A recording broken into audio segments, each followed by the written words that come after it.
নরসিংদীর শিবপুরে পূর্ব শত্রুতার জেরে দেশীয় অস্ত্র দিয়ে কুপিয়ে গুরুতর আহত করা হয়েছে নজরুল খান নামের এক ব্যক্তিকে। ঘটনাটি ঘটেছে 6ই জানুয়ারি বিকেল 4:45 শিবপুর পৌরসভার 2 নম্বর ওয়ার্ডের বান্দরদিয়া গ্রামের মনতলা এলাকায়। অভিযোগ রয়েছে কিশোর গ্যাংয়ের সদস্য আলম, সোহেল, সিয়াম, মাহিন, রিফাত সহ আরও অনেকে মিলে দেশীয় অস্ত্র দিয়ে নজরুল খানকে কুপিয়ে গুরুতর আহত করে।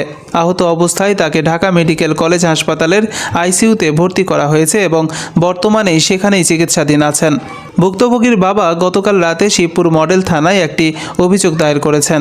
শিবপুর মডেল থানার অফিসার ইনচার্জ বলেন, এবং কিশোর গ্যাংকে আমরা প্রায়োরিটি বেসিসে কাজে হাত দিয়েছে এবং এখান থেকে এটা নির্মূল করার জন্য সর্বাত্মক প্রচেষ্টা চলছে।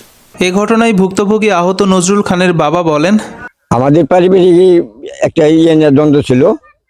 তারপরে এলাকার লোকে বৈশা এটা একটা মীমাংসা মিট করে দিছে।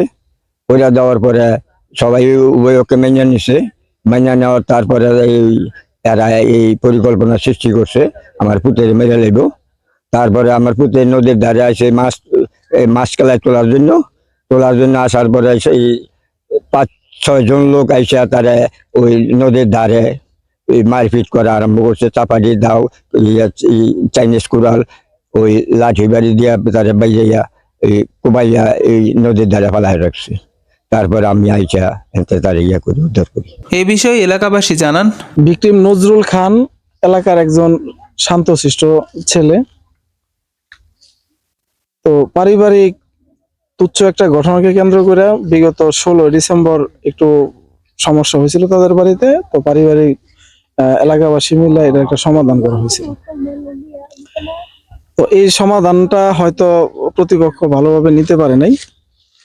পরবর্তীতে 6/1/2025 তারিখে আমরা শুনতে পাইছি যে নজরুলকে নদীর ধারে কোপাইছে। তো আমরা পরবর্তীতে দেখলাম হসপিটাল গিয়ে তার অবস্থা খুব খারাপ, তাকে ঢাকা পাঠানো হয়েছে।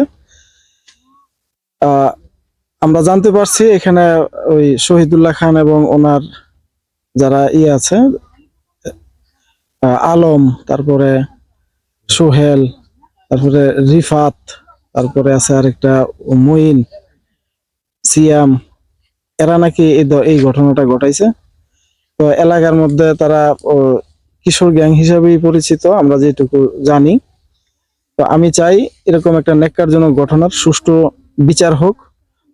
প্রকৃত অপরাধী যারা আছে তারা বেরিয়ে আসুক এবং তাদেরকে আইনের আওতায় এনে তাদের বিচার করা হোক।